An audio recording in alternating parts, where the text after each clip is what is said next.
لا تأتي الأمور على قدر حلمك، إنما على قدر سعيك إليها.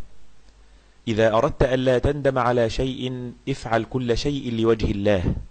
الناس ينسون كل ماضيك الجميل مقابل آخر موقف سيء منك، والله يمحو كل ماضيك السيء مقابل توبة صادقة منك.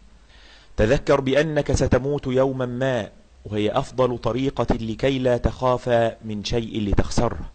اصنع خيرا، لأنه الشيء الوحيد الذي لا يموت حين تغيب أنت.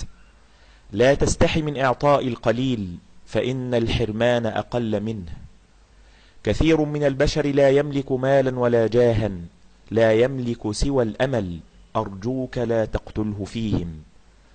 لن تستطيع تغيير شكلك لتصبح أجمل في عيون الناس، ولكنك تستطيع التحكم بأخلاقك وتجميل أدبك لتكون أجمل ما أردت، ولن يحبك الناس لنفاقك.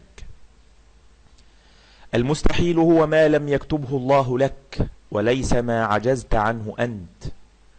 قد تفقد كل شيء ويبقى الله معك، فكن مع الله يكن كل شيء معك. الصوت الهادئ أقوى من الصراخ، والأدب يهزم الوقاحة، والتواضع يحطم الغرور، والاحترام يسبق الحب، والصدق يسحق الكذب، والتوبة تحرق الشيطان. الحياة قد تتعثر، ولكنها لا تتوقف، والأمل قد يختفي ولكن لا يموت أبدا، والفرص قد تضيع ولكنها لا تنتهي. ومهما ضاقت الدنيا عليك ففرج الله قريب.